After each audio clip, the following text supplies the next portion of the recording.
Hi എല്ലാവർക്കും നമസ്കാരം. Delta land പുതിയൊരു വീഡിയോയിലേക്ക് എല്ലാവർക്കും സ്വാഗതം. എല്ലാവർക്കും അറിയാം, ചെറിയൊരു ഗ്യാപ്പിന് ശേഷമാണ് നമ്മളിപ്പോൾ വീഡിയോ പിന്നീട് തുടങ്ങുന്നത്. I am very sorry. നിങ്ങൾക്ക് വീഡിയോസ് റെഗുലറായിട്ട് ഇടാമെന്ന് ഞാൻ പറഞ്ഞിരുന്നതാണ്. പക്ഷെ എന്നിരുന്നാലും കുറച്ച് പേഴ്സണൽ മാറ്റേഴ്സ് കാരണമാണ് വീഡിയോസ് ഇടാഞ്ഞത്. ഇനി അങ്ങോട്ടുള്ള ദിവസങ്ങൾ ഇടാമെന്നാണ് ഞാൻ വിചാരിക്കുന്നത്. ഓക്കെ, അപ്പം നമ്മൾ വീഡിയോസ് ആദ്യമായിട്ട് കാണുന്നവരാണെങ്കിൽ നമ്മൾ ഫിസിക്സിൻ്റെയും കെമിസ്ട്രിയുടെയും HSA ഫിസിക്കൽ സയൻസിൻ്റെ ടോപ്പിക്സ് ആണ് നമ്മൾ NCERT ബേസ്ഡ് ആയിട്ടുള്ള ക്ലാസ്സസ് വീഡിയോ ആയിട്ട് ചെയ്യുന്നത് നമ്മുടെ ചാനലിൽ. അപ്പം ഇതുവരെ നമ്മൾ ഒരുവിധം നല്ലപോലെ പോർഷൻസ് കവർ ചെയ്തിട്ടുണ്ട്. അതായത് നമ്മൾ മൊഡ്യൂൾ 1-ലെ ഏകദേശം ന്യൂട്ടൺസ് ലോസ് ഓഫ് മോഷൻ വരെയുള്ള കാര്യങ്ങൾ, അതായത് നമ്മുടെ +1 ഫിസിക്സിലെ 2 ചാപ്റ്റർ നമ്മൾ കംപ്ലീറ്റ് ചെയ്തിട്ടുണ്ട്. 3 ചാപ്റ്ററോളം നമ്മൾ കംപ്ലീറ്റ് ചെയ്തിട്ടുണ്ട്. അത് കഴിഞ്ഞ് നമ്മൾ കെമിസ്ട്രി വന്നപ്പോൾ നമ്മൾ ആറ്റം മോഡൽസ് കംപ്ലീറ്റ് ചെയ്തിട്ടുണ്ട്. ഇപ്പം നമ്മൾ bonding, chemical and molecular bonding ചാപ്റ്ററാണ് ഇപ്പോൾ എടുത്തുകൊണ്ടിരിക്കുന്നത്.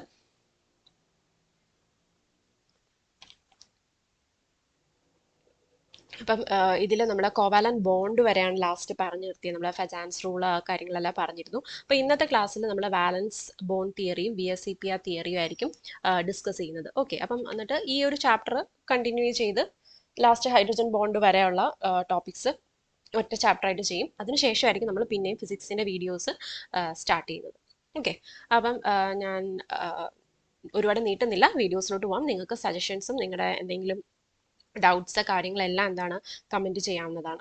ഓക്കെ, സോ അപ്പോൾ നമുക്ക് സ്റ്റാർട്ട് ചെയ്യാം. അപ്പോൾ നമ്മളിപ്പം chemical bonding and molecular structure എന്ന് പറയുന്ന കെമിസ്ട്രിയുടെ ചാപ്റ്ററാണ് ഡിസ്കസ് ചെയ്തുകൊണ്ടിരുന്നത്. അപ്പോൾ നമ്മൾ VSEPR തിയറി തൊട്ടാണ് നമുക്ക് ഇനി ഡിസ്കസ് ചെയ്യേണ്ടതായിട്ടുള്ള ടോപ്പിക് വരുന്നത്. ഓക്കെ, VSEPR തിയറി എന്ന് പറയുന്നത് വാലൻസ് shell electron pair repulsion theory.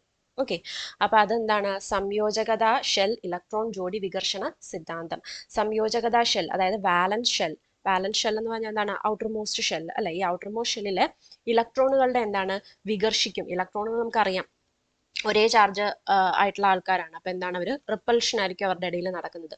അപ്പൊ ഈ വാലൻസ് ഷെല്ലിലെ ഇലക്ട്രോൺസുകൾ തമ്മിലുള്ള റിപ്പൽഷന്റെ ഒരു ഫലമായിട്ട് ഉള്ളൊരു തിയറിയാണ് VSEPR തിയറി. എന്താണ് ഈ നമ്മൾ ഇനി ഡിസ്കസ് ചെയ്യാൻ പോകുന്ന VSEPR തിയറി ആയാലും നമ്മുടെ valence bond theory, molecular orbital theory, ഇതൊക്കെയാണ് നമ്മൾ ഇനി ഡിസ്കസ് ചെയ്യുന്നത്. ഇതെല്ലാം എന്താണ്? മോളിക്കുലർ സ്ട്രക്ചറും ബോണ്ടിങ്ങിനെയും കുറിച്ച് ഉള്ള കാര്യങ്ങളാണ് ഈ തിയറിയിലെല്ലാം പറയുന്നത്. ഓക്കെ, അപ്പോൾ നമുക്ക് നോക്കാം. മുൻപ് വിശദീകരിച്ചതുപോലെ തന്മാത്രകളുടെ ആകൃതിയെപ്പറ്റി വിവരിക്കുവാൻ ലൂയിസിന്റെ ആശയങ്ങൾക്ക് കഴിഞ്ഞില്ല. സഹസംയോജക സംയുക്തങ്ങളുടെ ആകൃതി പ്രവചിക്കുവാൻ ഒരു മാർഗം മാത്രമേ ഈ സിദ്ധാന്തം നൽകുന്നുള്ളൂ.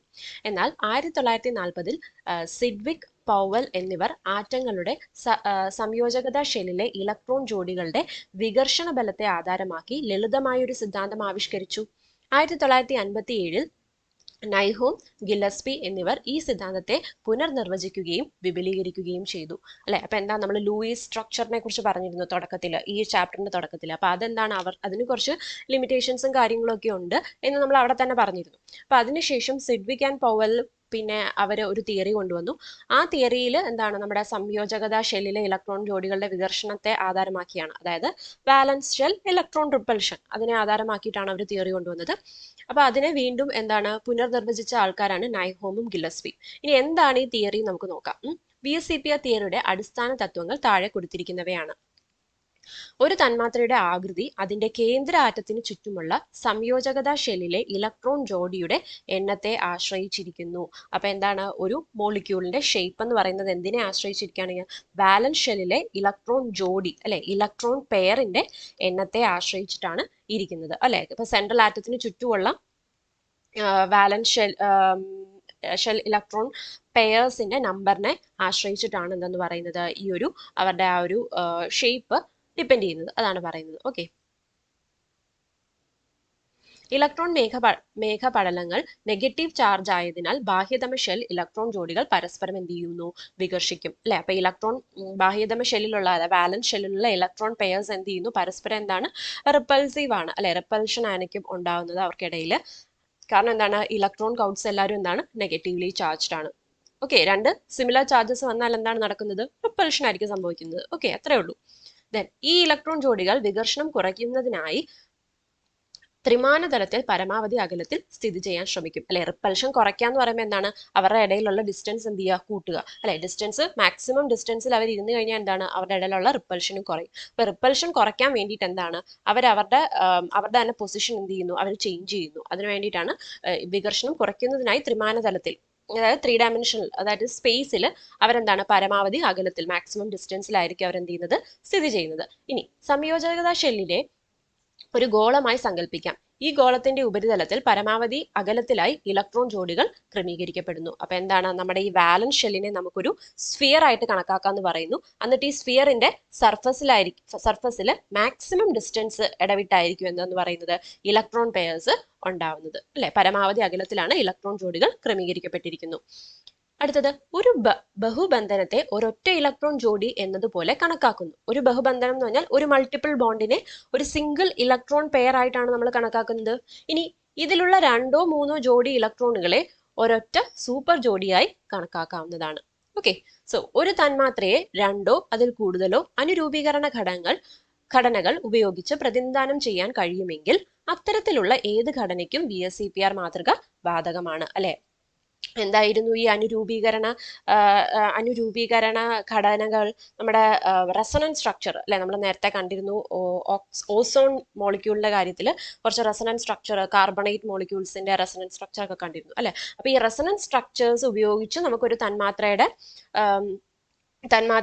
ഒരു സ്ട്രക്ചർ നമുക്ക് പറയാമെങ്കിൽ ആ എല്ലാ സ്ട്രക്ചറുകളും എന്താണ്, VSEPR മാതൃക എന്താണ്, എല്ലാവർക്കും ബാധകമാണ് എന്നാണ് പറയുന്നത്. സോ ഇതാണ് VSEPR മാതൃകയുടെ പ്രധാനപ്പെട്ട അടിസ്ഥാന തത്വങ്ങൾ എന്ന് പറയുന്നത്. ഓക്കെ, അടുത്ത നോക്കാം.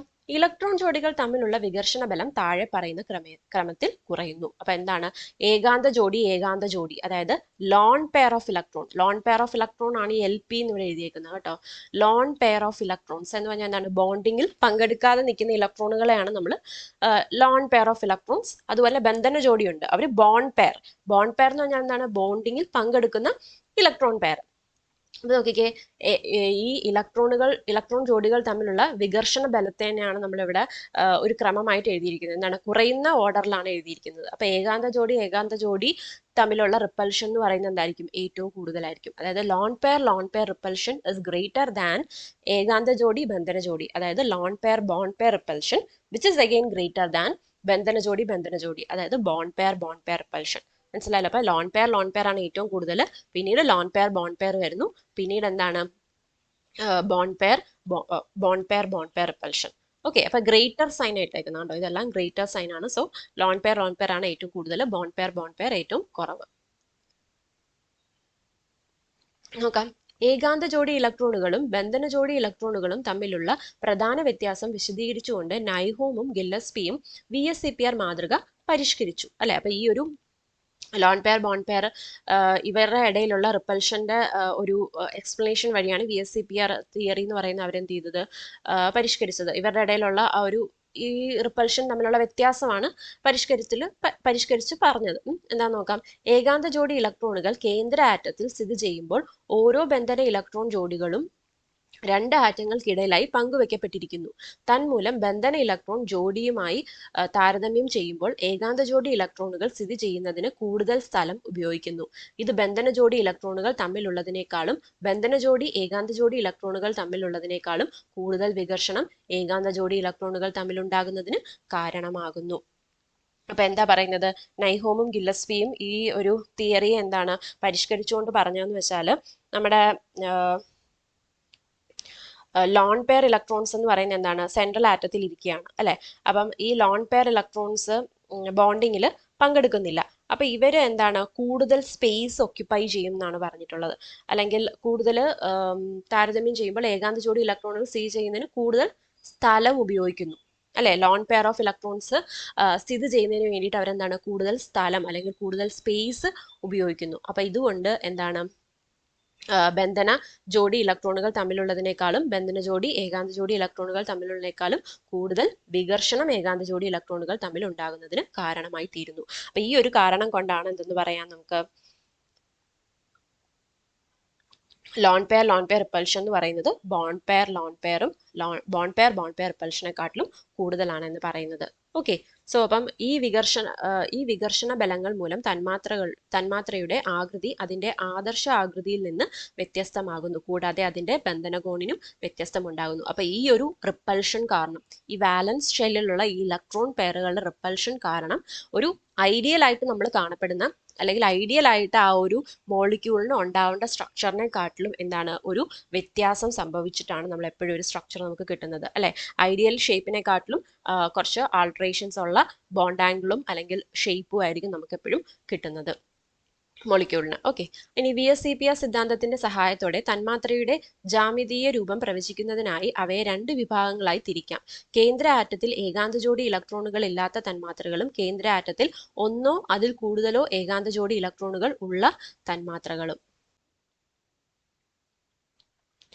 എ എന്ന കേന്ദ്ര ആറ്റത്തിന് ഏകാന്ത ജോഡി ഇലക്ട്രോണുകൾ ഇല്ലാത്തത് ചുറ്റുമുള്ള ഇലക്ട്രോൺ ജോഡികളുടെ ക്രമീകരണവും AB ഇനത്തിലുള്ള ചില തന്മാത്രകളുടെ അല്ലെങ്കിൽ അയോണുകളുടെയും ആകൃതികളും പട്ടിക 4.6 കൊടുത്തിരിക്കുന്നു. പട്ടിക 4.7 ഒന്നോ അതിലധികമോ ഏകാന്ത ജോഡി ഇലക്ട്രോണുകളുള്ള ചില തന്മാത്രകളുടെയും അയോണുകളുടെയും ആകൃതി കാണിച്ചിരിക്കുന്നു. തന്മാത്രകളുടെ ഘടനയിലുള്ള വ്യതിയാനത്തിന്റെ കാരണങ്ങൾ പട്ടിക 4.8 വിശദമാക്കിയിരിക്കുന്നു. അപ്പൊ അത് നമുക്ക് നോക്കാം. അപ്പൊ ഒന്ന് പറയാൻ എന്താണ്, പട്ടിക 4.6 ചിത്രീകരിച്ചിരിക്കുന്നത് പോലെ AB2, AB3, AB4, AB5, AB6 തുടങ്ങിയ സംയുക്തങ്ങളിൽ കേന്ദ്ര ആറ്റമായ എക്ക് ചുറ്റുമായി ഇലക്ട്രോൺ ജോഡികളും ബി ആറ്റങ്ങളും ക്രമീകരിച്ചിരിക്കുന്നത് യഥാക്രമം രേഖീയം, ത്രികോണീയതലം, ചതുർകം, ത്രികോണീയ ദ്വിപിരമിഡ്, അഷ്ടകഫലകീയം എന്നിങ്ങനെയാണ്. തന്മാത്രകളായ BF3, CH4, PCl5 തുടങ്ങിയവയിൽ ഇത്തരം ക്രമീകരണങ്ങൾ കാണാൻ കഴിയും. ഇവയെ ബോൾ സ്റ്റിക് മാതൃകകൾ ഉപയോഗിച്ച് താഴെ കൊടുത്തിരിക്കുന്ന രീതിയിൽ ചിത്രീകരിക്കാം. അപ്പൊ എന്താണ്, പല BeCl2, BF3, CH4, PCl5 ഇത്തരം സാധനത്തിന്റെ ബോൾ സ്റ്റിക് മാതൃകകളാണ് ഇവിടെ കൊടുത്തിട്ടുള്ളത്. BeCl2 നോക്കിയാൽ നമുക്ക് തന്നെ മനസ്സിലാവും എന്താണ്, ഒരു ലീനിയർ ആയിട്ടുള്ള ഷേപ്പ് ആണ് അല്ലെ. അതുപോലെ തന്നെ BF3 എന്ന് പറയുന്നതിന്റെ ഷേപ്പ് എന്താണ്, ട്രൈഗണൽ പ്ലാനാർ ആണ്. അതുപോലെ തന്നെ CH4 എന്ന് പറയുന്നത് എന്താണ്, ടെട്രാഹെഡ്രൽ ആണ്. ആൻഡ് PCl5 എന്താണ്, ട്രൈഗണൽ ബൈപിരമിഡ് ആണ്. പിന്നെ ഇത്രയും കാര്യങ്ങളാണ് ഇവിടെ ഉള്ളത് അല്ലെ. അപ്പൊ ഇതിന്റെയൊക്കെ ഷേപ്പ് ഇമ്പോർട്ടന്റ് ആണ്. അത് തന്നെയാണ് ഈ താഴത്തെ പെട്ടിക്കകത്ത് കൊടുത്തിട്ടുള്ളത്. സോ അതും എന്താണ് വളരെ ഇമ്പോർട്ടന്റ് ആയിട്ട് നോക്കേണ്ട കാര്യങ്ങളാണ് പറയാം. സോ അനേകം തന്മാത്രകളുടെ പ്രത്യേകിച്ച് P ബ്ലോക്ക് മൂലകങ്ങളുടെ സംയുക്തങ്ങളുടെയും ആകൃതികൾ കൃത്യമായി പ്രവചിക്കാൻ VSEPR സിദ്ധാന്തത്തിന് കഴിഞ്ഞു.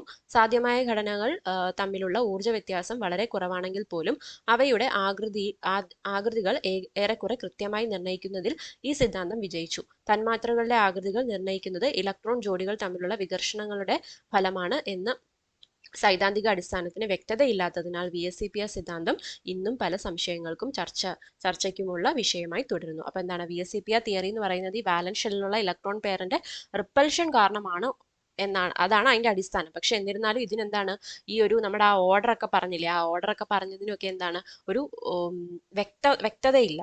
അതിനൊരു ക്ലിയർ കട്ട് ആയിട്ടുള്ള ഒരു എക്സ്പ്ലനേഷൻ ഇതിനൊന്നും കൊടുക്കാനായിട്ട് അവർക്ക് സാധിച്ചില്ല. അതുകൊണ്ട് ഇപ്പോഴും എന്താണ് ഇതൊരു ഡൗട്ടും ഉള്ളൊരു കാര്യമായിട്ട് തുടരുകയാണെന്ന് പറയുന്നു. അപ്പൊ എന്താണ്, നമുക്ക് ഈ ഒരു പട്ടിക നോക്കാം. അതായത് കേന്ദ്ര ആറ്റത്തിന് ഏകാന്ത ജോഡി ഇലക്ട്രോണുകൾ ഇല്ലാത്ത തന്മാത്രകളുടെ ഘടന, അതായത് ലോൺ പെയർ ഓഫ് ഇലക്ട്രോൺസ് ഇല്ലാത്ത സെൻട്രൽ ആറ്റംസിന്റെ ഒരു ഷേപ്പ് ആണ് ഇവിടെ കാണിക്കുന്നത്. നമുക്ക് നോക്കാം, ഇലക്ട്രോൺ ജോഡികളുടെ എണ്ണം എത്രയാണ്, 2 അല്ലെ. അപ്പം ഇലക്ട്രോൺ പെയറിന്റെ ക്രമീകരണവും തന്മാത്രാ ഘടന ലീനിയർ ആണ്. രേഖീയം എന്ന് പറയുന്നത് എന്താണ്, ലീനിയർ. ഈ ഷേപ്പ് ഒക്കെ നോക്കിക്കോണം, രേഖീയം, ലീനിയർ. അതിന് ഉദാഹരണം കൊടുത്തിട്ടുണ്ട്, BeCl2, HgCl2. Okay, then mercury chloride, beryllium chloride. Then 3 electron പെയറുകൾ ഉള്ളതിന്റെ നോക്കാം. എന്താണ്, ത്രികോണീയ തലം, അതായത് ട്രൈഗണൽ പ്ലാനാർ ആണ്. BF3 ആണ് എക്സാമ്പിൾ. ടെട്രാഹെഡ്രൽ, അതാണ് ചതുർക്കം എന്ന് പറയുന്നത്. അവിടെ 4 ഇലക്ട്രോൺ പെയറുകളാണ് ഉള്ളത്. മീഥെയിനും അമോണിയം അയോണും ആണ് ഉദാഹരണം. അടുത്തത് ത്രികോണീയ ദ്വിപിരമിഡ് അല്ലെ, അതെന്താണ്, trigonal bipyramidal shape, PCl5 very important ആണ്. SF6 അഷ്ടക ഫലകീയം അല്ലെങ്കിൽ ഒക്ടാഹെഡ്രൽ ഷേപ്പ് ആണ് എന്ത്, SF6നുള്ളത്.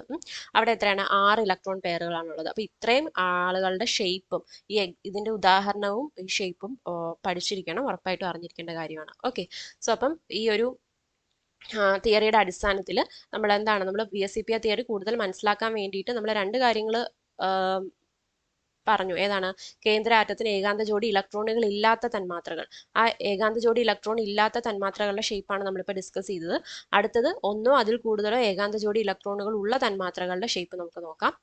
സോ അതാണ് അടുത്ത സെറ്റ് വരുന്നത്.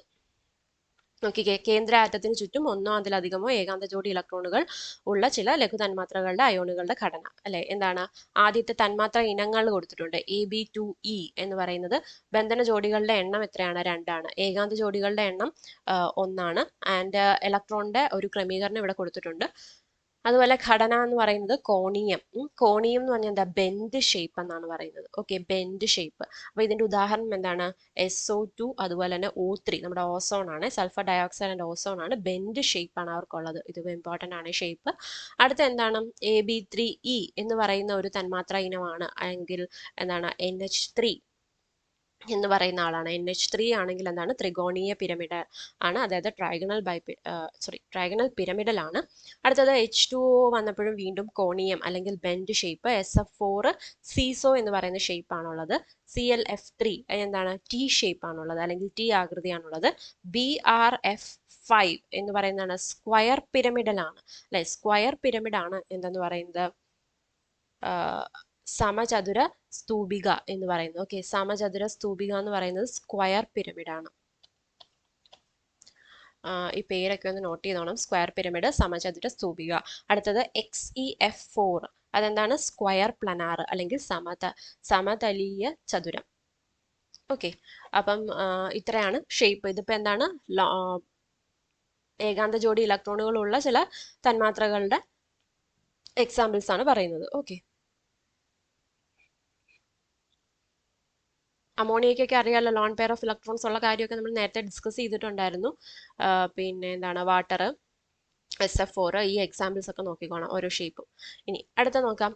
എന്താണ് ഈ പട്ടിക 4.8 ബന്ധന ജോഡികളും ഏകാന്ത ജോഡികളുമുള്ള തന്മാത്രകളുടെ ആകൃതികൾ. അല്ലെ, ഇപ്പൊ ഇനി ബന്ധന ജോഡിയും ഏകാന്ത ജോഡിയും ഉള്ള തന്മാത്രകളുടെ ആകൃതിയുടെ റീസണിനെ കുറിച്ചിട്ടാണ് നമ്മൾ ഇവിടെ ഡിസ്കസ് ചെയ്യാൻ പോകുന്നത്. എന്തുകൊണ്ടാണ് അവർക്ക് ഈ ആകൃതി വരാനായിട്ടുള്ള കാരണം എന്നാണ് പറയാൻ പോകുന്നത്. ഓക്കെ, അപ്പം നമ്പർ ഓഫ് ബോണ്ടിങ് പെയേഴ്സ്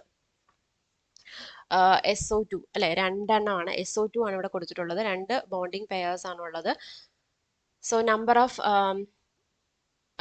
എന്താണ്? ഏകാന്ത ജോഡികൾ എത്രയാണ്? 1ആണ്. ഇലക്ട്രോണിന്റെ ക്രമീകരണം ഇവിടെ കൊടുത്തിട്ടുണ്ട്.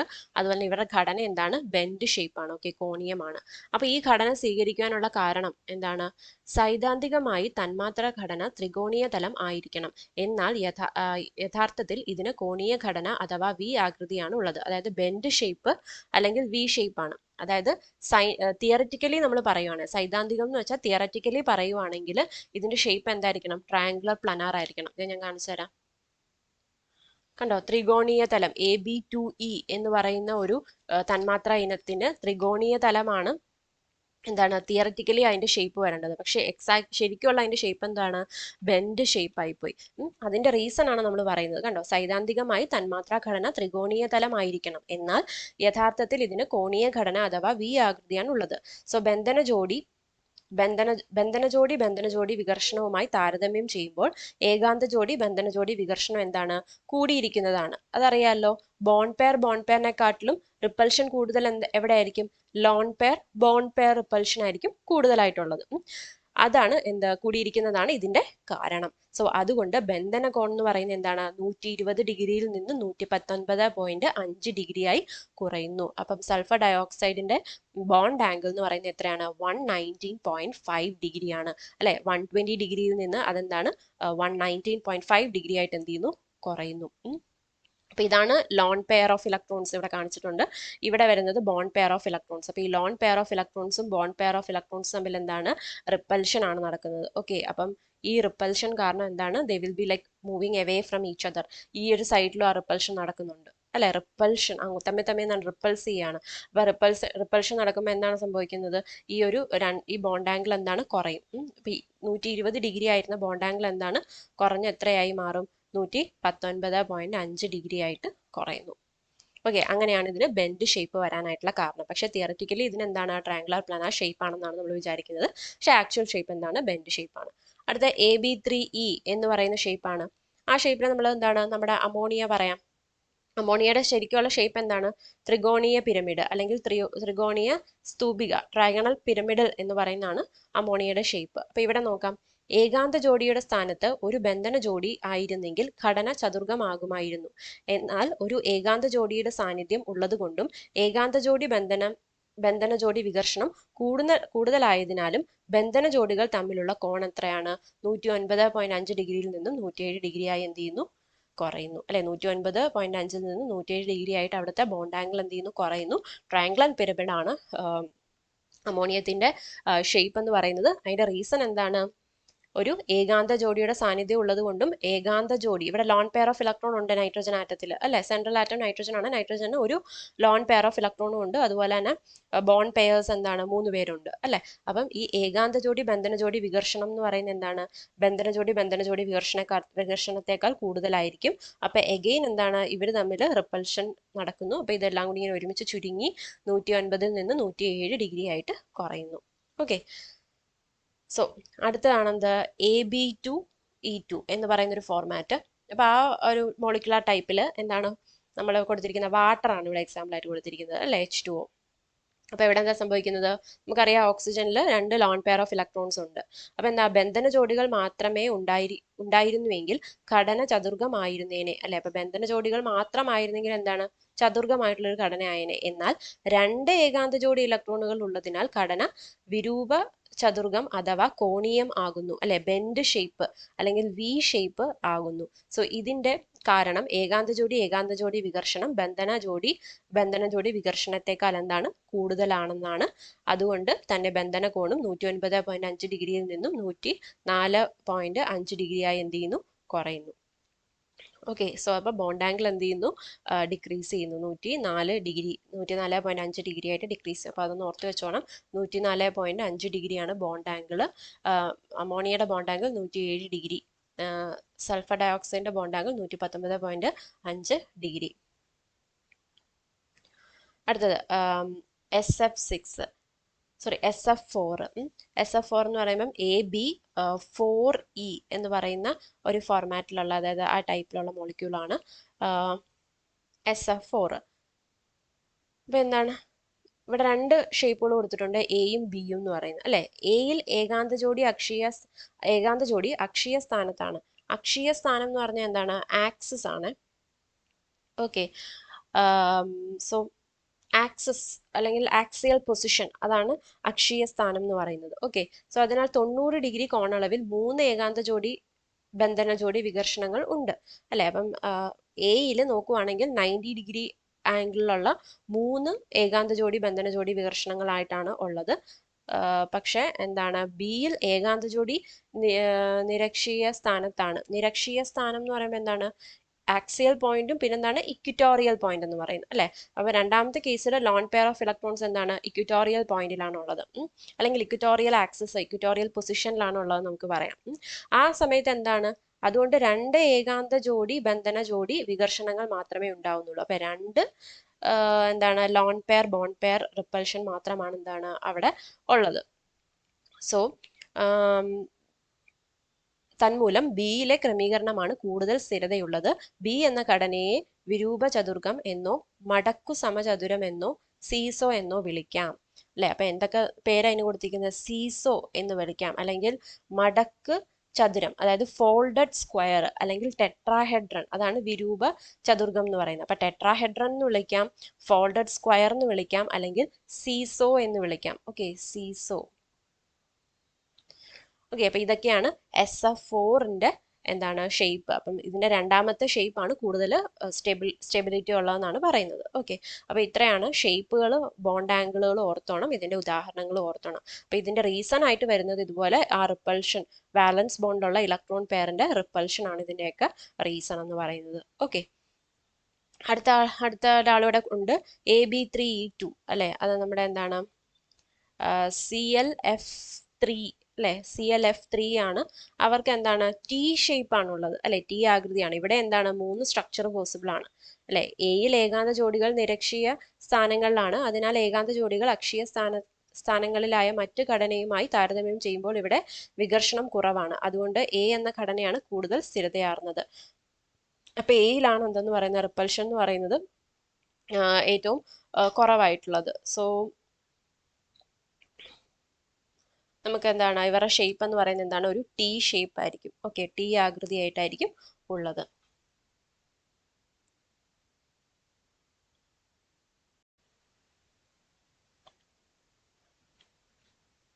അടുത്തത് വാലൻസ് ബോണ്ട് തിയറിയാണ്, അതായത് സംയോജകത ബന്ധന സിദ്ധാന്തം. വാലൻസ് ബോണ്ട് തിയറി. അപ്പോൾ നോക്കാം. നിങ്ങൾക്കറിയാവുന്നതുപോലെ ലൂയിസ് സമീപനം തന്മാത്രകളുടെ ഘടന എഴുതുന്നതിന് സഹായകമാണെങ്കിലും രാസബന്ധന രൂപീകരണത്തെക്കുറിച്ച് വിശദീകരിക്കുവാൻ അതിനായില്ല. ഹൈഡ്രജൻ, ഫ്ലൂറിൻ തുടങ്ങിയ തന്മാത്രകളിൽ ആറ്റങ്ങൾ തമ്മിൽ ഒരു ഇലക്ട്രോൺ ജോഡിയെ പങ്കുവെച്ചുകൊണ്ട് ഒരു ഏകബന്ധനമാണ് ഉള്ളതെങ്കിലും ഈ തന്മാത്രകളിലെ ബന്ധന വിഘടന ഊർജവും ബന്ധന ദൈർഘ്യവും വ്യത്യസ്തമാണ്. അപ്പൊ ബന്ധന വിഘടന ഊർജം എന്ന് പറഞ്ഞാൽ ബോണ്ട് ഡിസോസിയേഷൻ എൻതാൽപ്പിയും പിന്നെ ബോണ്ട് ലെങ്ത് ആണ് ഈ ബന്ധന ദൈർഘ്യം എന്ന് പറയുന്നത്. ഓക്കെ, ഇത് രണ്ടും എന്താണ് വ്യത്യസ്തമാണ്. സോ ഇതിന്റെ കാരണം വിശദമാക്കുന്നതിനും ലൂയിസ് സമീപനത്തിനായില്ല. ബഹു അറ്റോമിക തന്മാത്രകളുടെ ആകൃതിയെക്കുറിച്ചും ഇത് യാതൊരുവിധ ആശയങ്ങളും നൽകുന്നില്ല. അപ്പൊ ലൂയിസ് സ്ട്രക്ചറിന്റെ ലിമിറ്റേഷൻസിനെ കുറിച്ചിട്ടാണ് നമ്മൾ പറഞ്ഞത്. നമ്മൾ നേരത്തെയും പറഞ്ഞിട്ടുണ്ടായിരുന്നു, ഇതിനകത്ത് ഒരുപാട് ലിമിറ്റേഷൻസ് ഉണ്ട്. അതുപോലെ ലഘു തന്മാത്രകളുടെ ഘടന നൽകാൻ VSEPR സിദ്ധാന്തത്തിന് കഴിഞ്ഞെങ്കിലും അവയെ സൈദ്ധാന്തികമായി വിശദീകരിക്കുവാൻ അതിന് കഴിഞ്ഞില്ല. അല്ലെ, തിയററ്റിക്കലി എന്താണ് ഇതിനെ എക്സ്പ്ലെയിൻ ചെയ്യാനായിട്ട് ഈ സിമ്പിൾ മോളിക്യൂൾസിന്റെ സ്ട്രക്ചർ അവർക്ക് തിയററ്റിക്കലി എന്ത് ചെയ്യാൻ പറ്റിയില്ല, എക്സ്പ്ലെയിൻ ചെയ്യാനായിട്ട് പറ്റിയില്ല. ആൻഡ് ഓൾസോ അതിനകത്ത് ഒരുപാട് ലിമിറ്റേഷൻസും ഉണ്ട്. അതായത് ഈ സിദ്ധാന്തത്തിന് പരിമിതമായ ഉപയോഗം മാത്രമേ ഉള്ളൂ. സോ ഈ പരിമിതികളെ മറികടക്കുവാൻ ക്വാണ്ടം ബലതന്ത്ര തത്വങ്ങളെ അടിസ്ഥാനമാക്കി രണ്ട് പ്രധാന സിദ്ധാന്തങ്ങൾ ആവിഷ്കരിച്ചിട്ടുണ്ട്. അവയാണ് സംയോജകത ബന്ധന സിദ്ധാന്തവും തന്മാത്ര ഓർബിറ്റൽ സിദ്ധാന്തവും, അതായത് വാലൻസ് ബോണ്ട് തിയറി, അതുപോലെ molecular orbital theory. VB theory എന്നും പറയും, MO തിയറി എന്നും പറയും. അപ്പം ഈ VSEPRന്റെയും ലൂയിസ് സ്ട്രക്ചറിന്റെയും അല്ലെ ലൂയിസിന്റെ അപ്രോച്ചിനെയും ഒക്കെ എന്താണ് ഒരുപാട് ലിമിറ്റേഷൻസ് ഉള്ളതുകൊണ്ട് പുതുതായിട്ട് വന്ന തിയറികളാണ് നമ്മൾ ഇനി ഡിസ്കസ് ചെയ്യാനായിട്ട് പോകുന്നത്. സംയോജകത ബന്ധന സിദ്ധാന്തം. അപ്പം അത് വാലൻസ് ബോണ്ട് തിയറിയാണ്. ഇത് ആവിഷ്കരിച്ചത് ഹെയ്റ്റ്ലർ, ലണ്ടൻ തുടങ്ങിയവരാണ്. ഇതിനെ വിപുലമാക്കിയത് പോളിങ്ങും മറ്റുള്ളവരുമാണ്. മൂലകങ്ങളുടെ ഇലക്ട്രോൺ വിന്യാസങ്ങൾ, അറ്റോമിക് ഓർബിറ്റലുകൾ, അവയുടെ അതിവ്യാപനവും സങ്കരണവും, വേരിയേഷൻ, സൂപ്പർ പൊസിഷൻ തുടങ്ങിയ തത്വങ്ങൾ എന്നീ ധാരണകളെ അടിസ്ഥാനമാക്കിയാണ് ഈ സിദ്ധാന്തം ചർച്ച ചെയ്യപ്പെടുന്നത്.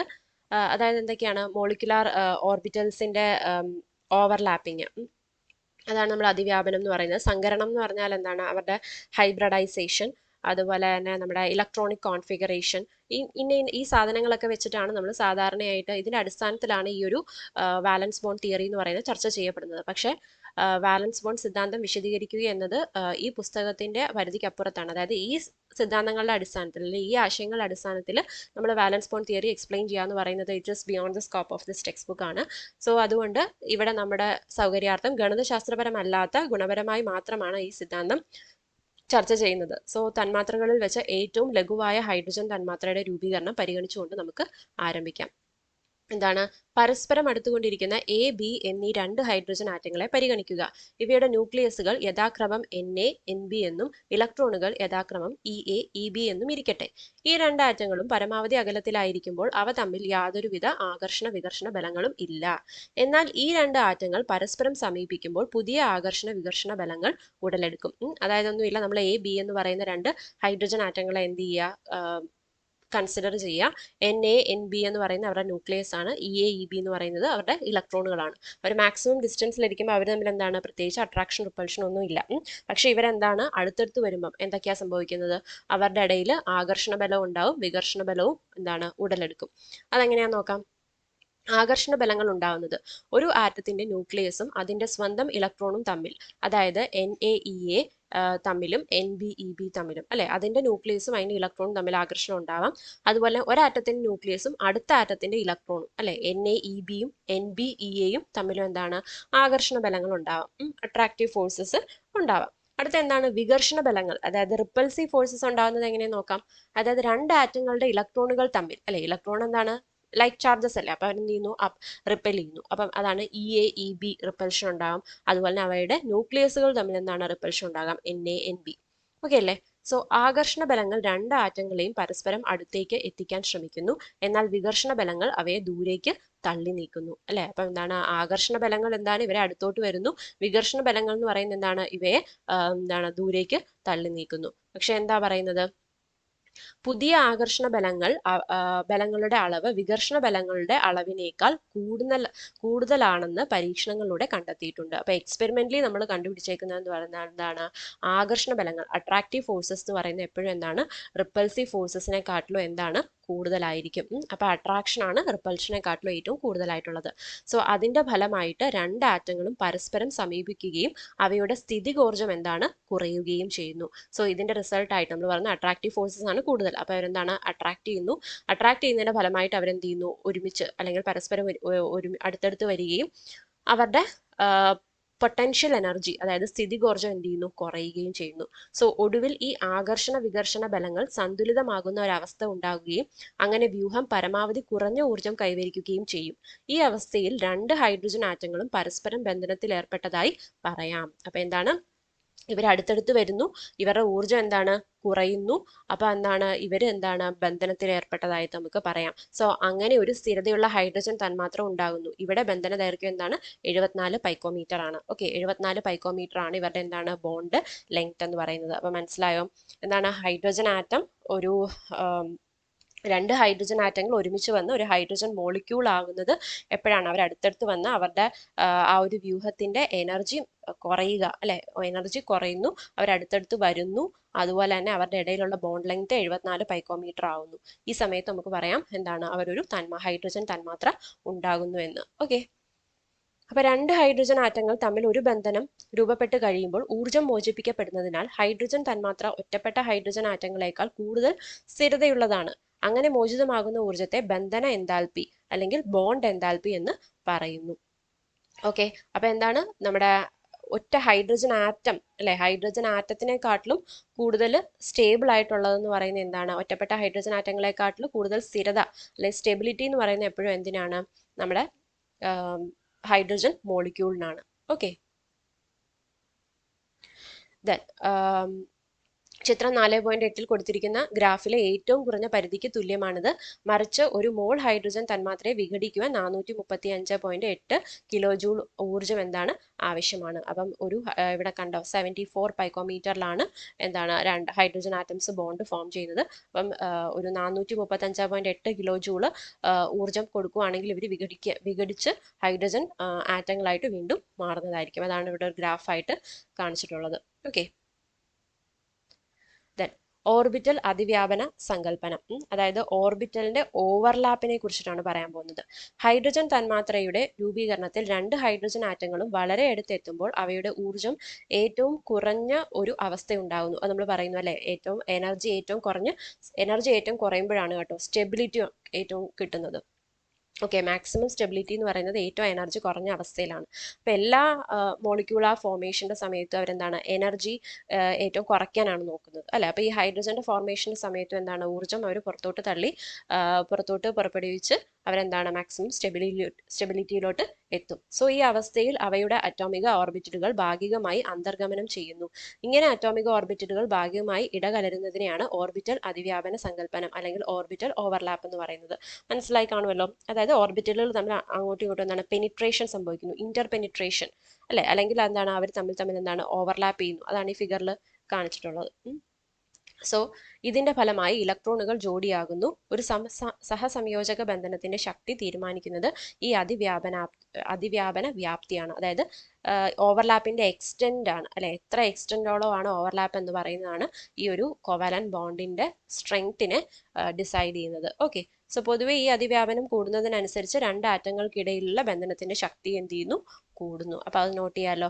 അപ്പൊ ഈ ഒരു ഓവർലാപ്പിംഗ് ഇൻക്രീസ് ചെയ്യുന്നതനുസരിച്ച് ബോണ്ടിന്റെ സ്ട്രെങ്ത്തും എന്ത് ചെയ്യുന്നു, ഒരു സഹസംയോജക തന്മാത്രയിൽ എന്താണ് അത് കൂടുന്നു അല്ലെ, സഹസംയോജക ബന്ധനത്തിൽ അത് കൂടുന്നു എന്ന് പറയാം. സോ അതുകൊണ്ട് ഓർബിറ്റൽ അതിവ്യാപന സങ്കല്പനം അനുസരിച്ച് രണ്ട് ആറ്റങ്ങൾ തമ്മിൽ ഒരു സഹസംയോജക ബന്ധനം രൂപപ്പെടുന്നത് അവയുടെ സംയോജകത ഷെല്ലിലെ വിപരീത ചക്രണങ്ങളുള്ള ഇലക്ട്രോണുകൾ ജോഡിയാകുന്നതിലാണ്. അതായത് വാലൻസ് ഷെല്ലിലെ ഓപ്പോസിറ്റ് സ്പിന്നിലുള്ള ഇലക്ട്രോൺസ് എന്ത് ചെയ്യുന്നു, പെയർ ചെയ്യുമ്പോഴാണ് എന്ത് നമ്മുടെ ഒരു കോവലന്റ് ബോണ്ട് ഫോം ചെയ്യുന്നതെന്നാണ് പറയുന്നത്. ഓക്കെ, അപ്പൊ ഇത് നോട്ട് ചെയ്തോണം. നെക്സ്റ്റ്, ബന്ധനങ്ങളുടെ ദിശാഗുണങ്ങൾ. അതായത് നാം നേരത്തെ കണ്ടതുപോലെ സഹസംയോജക ബന്ധനത്തിന്റെ രൂപീകരണം അറ്റോമിക ഓർബിറ്റലുകളുടെ അതിവ്യാപനത്തെ ആശ്രയിച്ചിരിക്കുന്നു. രണ്ട് ഹൈഡ്രജൻ ആറ്റങ്ങൾ സംയോജിക്കുമ്പോൾ അവയുടെ 1s ഓർബിറ്റലുകൾ അതിവ്യാപനം ചെയ്യുന്നത് കൊണ്ടാണ് ഒരു ഹൈഡ്രജൻ തന്മാത്ര രൂപപ്പെടുന്നത്, അല്ലെ? അപ്പം എന്താണ് ഹൈഡ്രജൻ തന്മാത്ര എന്ന് പറയുമ്പോഴത്തേക്കും അവരുടെ 1s ഓർബിറ്റൽ അറിയാമല്ലോ, സ്പെറിക്കൽ ഷേപ്പ് ആയിരിക്കും. 1s ഓർബിറ്റലുകൾ പെനിട്രേറ്റ് ചെയ്യുമ്പോഴാണ് രണ്ട് ഹൈഡ്രജൻ ആറ്റത്തിന്റെ 1s ഓർബിറ്റൽ പെനിട്രേറ്റ് ചെയ്യുമ്പോഴാണ് എന്നുണ്ടാവുന്നത്, ഒരു ഹൈഡ്രജൻ മോളിക്യൂൾ ഉണ്ടാവുന്നത്. അതുപോലെ ബഹു അറ്റോമിക തന്മാത്രകളായ മീഥെയ്ൻ, അമോണിയ, വാട്ടർ തുടങ്ങിയവയിൽ ബന്ധന രൂപീകരണത്തെ പോലെ തന്നെ അവയുടെ ആകൃതിയും പ്രാധാന്യം അർഹിക്കുന്നു. ഉദാഹരണമായി, എന്തുകൊണ്ടാണ് മീഥെയ്ൻ തന്മാത്രയുടെ ആകൃതി ചതുർഗവും അതിലെ ബന്ധനകോൺ 109.5 ഡിഗ്രിയും ആയിരിക്കുന്നത്? അമോണിയ തന്മാത്രയുടെ ആകൃതി പിരമിഡീയം ആയിരിക്കുന്നത് എന്തുകൊണ്ടാണ്? സോ ഇതൊക്കെ എന്താണ് ഡിപ്പെൻഡ് ചെയ്യുന്ന കാര്യങ്ങളാണ്.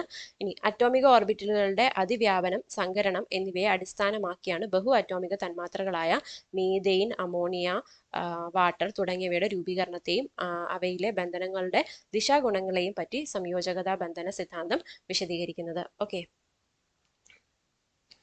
എന്താ പറയുന്നത്? നമ്മുടെ ഓർബിറ്റൽ ഓവർലാപ്പിനെയും ഹൈബ്രിഡൈസേഷന്റെയും ഒക്കെ എന്താണ്, അതായത് അറ്റോമിക് ഓർബിറ്റൽസിന്റെ ഓവർലാപ്പിങ്ങും ഹൈബ്രിഡൈസേഷന്റെയും ബേസിസിലാണ് നമ്മൾ എന്ത് പറയുന്നത്, ഈ ഒരു വാലൻസ് ബോണ്ട് തിയറിയെ കുറിച്ച് നമ്മൾ എക്സ്പ്ലെയിൻ ചെയ്യുന്നത്. ഓക്കെ, അപ്പൊ ഇതിന്റെയൊക്കെ തുടങ്ങിയവയുടെ രൂപീകരണത്തെയും അവയിലെ ബന്ധനങ്ങളിലെ ദിശാഗുണങ്ങളെയും പറ്റി സംയോജക ബന്ധത്തിന്റെ സിദ്ധാന്തം എന്തെന്ന് വിശദീകരിക്കുന്നു. ഓക്കെ,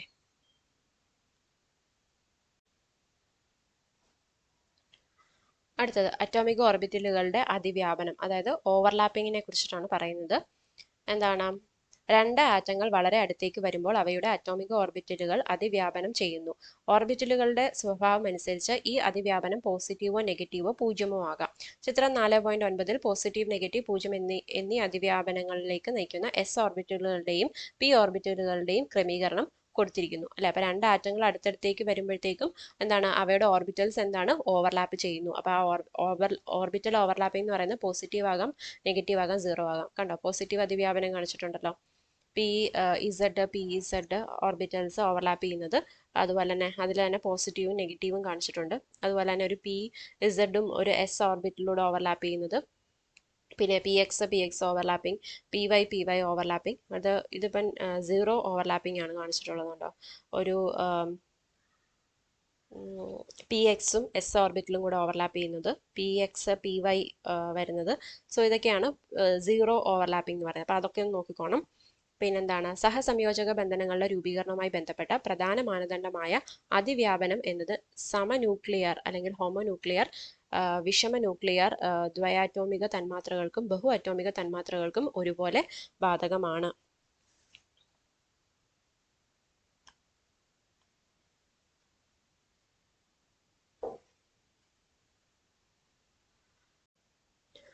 അപ്പോൾ ഹോമോന്യൂക്ലിയർ ആയിട്ടുള്ളവരും ഹെട്രോന്യൂക്ലിയർ ആയിട്ടുള്ള ആൾക്കാരാണെങ്കിലും എന്താണ്, ഈ ഒരു ഓവർലാപ്പിംഗ് എന്ന് പറയുന്ന അതായത് പ്രധാന മാനദണ്ഡമായ എന്താണ് അതിവ്യാപനം അല്ലെങ്കിൽ ഓവർലാപ്പിംഗ് എന്ന് പറയുന്നത് എന്താണ്, ഒരുപോലെ ബാധകമായിട്ടുള്ളൊരു കാര്യമാണ്.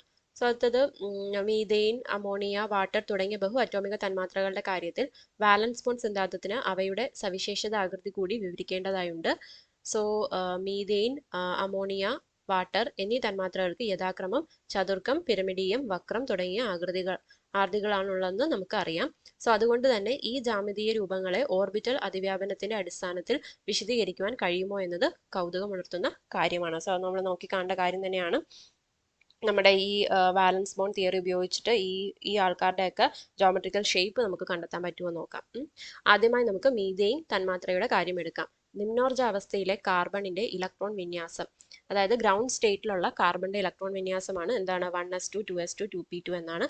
സോ 1s2 എന്ന് പറയുന്നത് എന്താണ്, ഹീലിയത്തിന്റെ കോൺഫിഗറേഷൻ. അതുകൊണ്ടാണ് ഇവിടെ ഹീലിയം 2s2 2p2 എന്ന് എഴുതിയേക്കുന്നത്. ഇനി ഇത് ഉത്തേജിത അവസ്ഥയിൽ എന്ന് പറയുന്നത് എന്താണ്, എക്സൈറ്റഡ് സ്റ്റേറ്റ്. അതായത് ഈ ഒരു ഇലക്ട്രോൺസ് ഗ്രൗണ്ട് സ്റ്റേറ്റിൽ ഇരിക്കുന്ന ഇലക്ട്രോൺസ് എനർജി അബ്സോർബ് ചെയ്ത് എന്ത് ചെയ്യുന്നു, എക്സൈറ്റഡ് സ്റ്റേറ്റിലോട്ട് പോകുന്നു. അപ്പോൾ എക്സൈറ്റഡ് സ്റ്റേറ്റിൽ എന്താണ് ഇവരുടെ കോൺഫിഗറേഷൻ എന്തായി മാറും, helium 2s1 2px1 2py1 2pz1 എന്നാകും.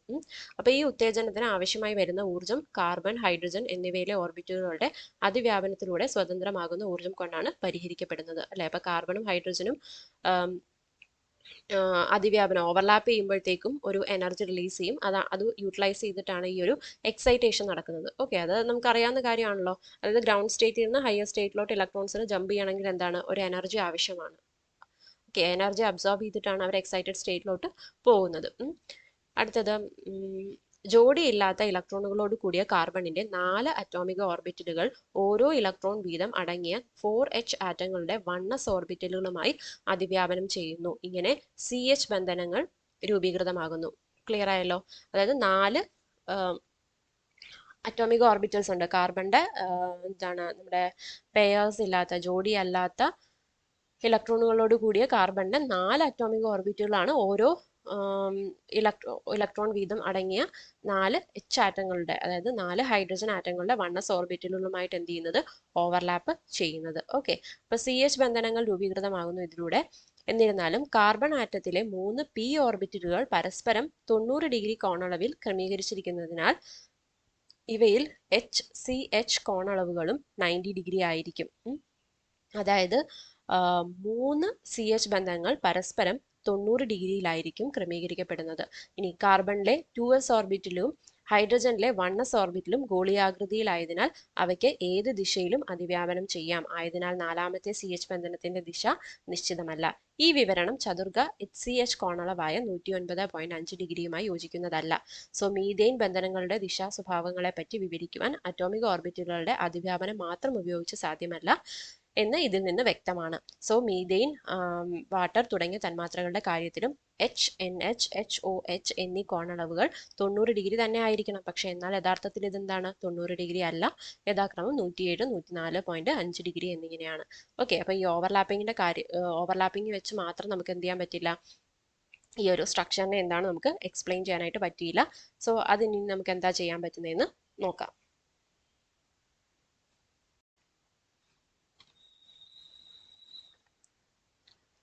അടുത്താണ് അതിവ്യാപന രീതികളും സഹസംയോജക ബന്ധനങ്ങളുടെ സ്വഭാവം. അതായത് ഓവർലാപ്പിംഗിന്റെ ഡിഫറെന്റ് ടൈപ്സിനെ കുറിച്ചിട്ടാണ് പറയുന്നത്. ഓക്കെ, അതിവ്യാപന രീതികളെ അടിസ്ഥാനമാക്കി സഹസംയോജക ബന്ധനങ്ങളെ നമുക്ക് എന്താണ് രണ്ടായിട്ട് തിരിക്കാം.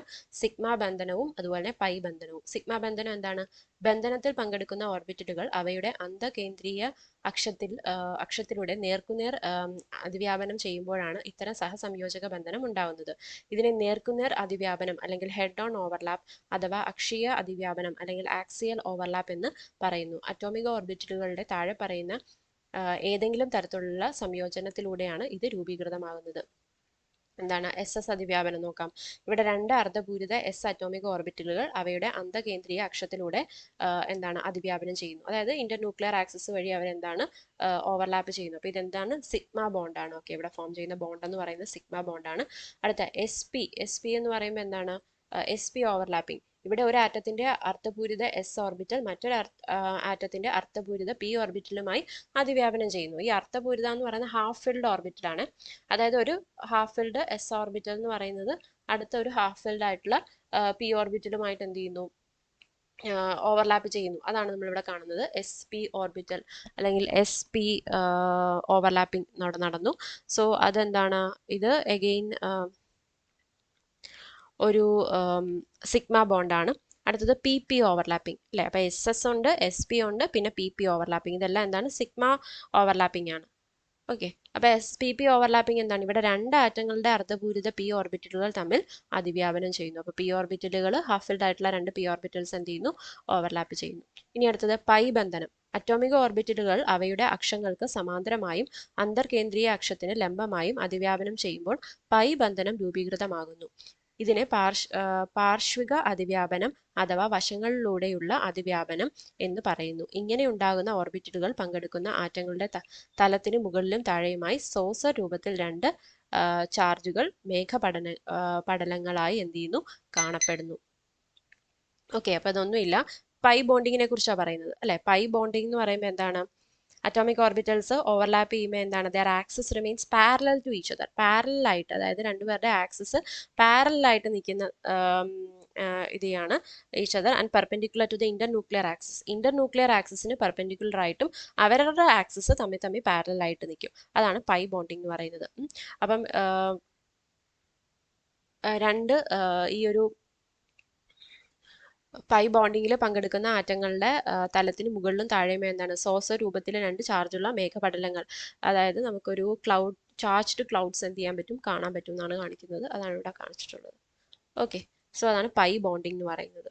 ഓക്കെ അല്ലേ? അടുത്തത് സിഗ്മ പൈ ബന്ധങ്ങളുടെ ശക്തി. ഇതൊന്ന് നോക്കാം. ഇത് വായിക്കുമ്പോൾ നിങ്ങൾക്ക് കാര്യം മനസ്സിലാവും. സോ ഒരു ബന്ധനത്തിന്റെ ശക്തി അടിസ്ഥാനപരമായി അതിവ്യാപന വ്യാപ്തിയെ ആശ്രയിച്ചിരിക്കുന്നു. അതിവ്യാപന വ്യാപ്തി എന്ന് പറയുന്നത് ഓവർലാപ്പിംഗ്, എത്രത്തോളം ഓവർലാപ്പിംഗ് നടത്തുന്നു അത്രത്തോളമാണ് അതിന്റെ ശക്തിയെ, അത് എന്താണ് ബോണ്ടിന്റെ ശക്തി എന്ന് പറയുന്നത് എത്രത്തോളം ഓവർലാപ്പിംഗ് നടക്കുന്നതിനെ ആശ്രയിച്ചിട്ടാണ് ഇരിക്കുന്നത്. നോക്കാം. സിഗ്മ ബന്ധനത്തിൽ ഓർബിറ്റലുകളുടെ അതിവ്യാപനം വളരെ കൂടുതൽ നടക്കുന്നു, അല്ലെ? സിഗ്മയിൽ എന്താണ്, ഓവർലാപ്പിംഗ് വളരെ കൂടുതലാണ്. എന്നാൽ പൈ ബന്ധനത്തിൽ ഓർബിറ്റലുകളുടെ അതിവ്യാപന വ്യാപ്തി എന്താണ്, താരതമ്യ കുറവാണ്. അവരുടെ എക്സ്റ്റെൻഡ് ഓഫ് ഓവർലാപ്പിംഗ് എന്ന് പറയുന്നത് പൈയിൽ വളരെ കുറവാണ്. ആയതിനാൽ പൈ ബന്ധനവുമായി താരതമ്യം ചെയ്യുമ്പോൾ സിഗ്മ ബന്ധനം എന്താണ്, കൂടുതൽ ശക്തമാണ്. ഓക്കെ, അത് ഓർത്താൽ മതി. പൈ ബന്ധനവുമായി താരതമ്യം ചെയ്യുമ്പോൾ സിഗ്മ ബന്ധനം എന്താണ്, കൂടുതൽ ശക്തമാണ്. കൂടാതെ രണ്ട് ആറ്റങ്ങൾക്കിടയിൽ ഒരു പൈ ബന്ധനം രൂപപ്പെടുന്നത് ഒരു സിഗ്മ ബന്ധനത്തിന് പുറമെയാണ് എന്നതും ഒരു പ്രധാന വസ്തുതയാണ്, അല്ലെ? അപ്പൊ രണ്ട് ആറ്റങ്ങൾക്കിടയിൽ എന്താണ്, ഒരു പൈ ബന്ധനം രൂപപ്പെടുന്നത് ഒരു സിഗ്മ ബന്ധനത്തിന് പുറമെയാണ്. ഇതൊരു ഇമ്പോർട്ടന്റ് ആയിട്ടുള്ള ഒരു കാര്യമാണ്. ദെൻ ബഹുബന്ധനമുള്ള തന്മാത്രകളിലാണ് പൈ ബന്ധനം കാണപ്പെടുന്നത്. അതായത് മൾട്ടിപ്പിൾ ബോണ്ടുള്ള മോളിക്യൂൾസിലാണ് എന്താ നമുക്ക് ഈ ഒരു പൈ ബോണ്ട് കാണാനായിട്ട് സാധിക്കുന്നത്. ഓക്കെ, അപ്പോൾ ഇത്രയാണ് എന്താ പൈ ബോണ്ടിങ്ങും സിഗ്മ ബോണ്ടിങ്ങും ഡിഫറെൻറ്റ് ടൈപ്സ് ഓഫ് ബോണ്ടിങ് ആണ്, ടൈപ്സ് ഓഫ് ഓവർലാപ്പിംഗ് ആണ്. ഓക്കെ, സിഗ്മ ആൻഡ് പൈ അത് ഇമ്പോർട്ടൻ്റ് ആണ്. ഭാഗം നിങ്ങൾ വായിച്ചു നോക്കുക. നിങ്ങളും ടെക്സ്റ്റ് കൂടെ ഞാൻ പഠിക്കുന്നതിനൊപ്പം തന്നെ വായിക്കുവാണെങ്കിൽ നിങ്ങൾക്ക് അത് വളരെ യൂസ്ഫുൾ ആയിട്ട് തോന്നും. അപ്പോൾ അടുത്തത് നമ്മൾ ഹൈബ്രിഡൈസേഷൻ പോലുള്ള കാര്യങ്ങളാണ്, നമുക്ക് ഒരു നെക്സ്റ്റ് വീഡിയോ ആയിട്ട് ചെയ്യാം. ഓക്കെ, അപ്പോൾ thank you for watching and please to like and subscribe. നിങ്ങളുടെ സജഷൻസും ഡൗട്ട്സ് കാര്യങ്ങളെല്ലാം കമൻറ്റ് ചെയ്യുക. Okay, thank U.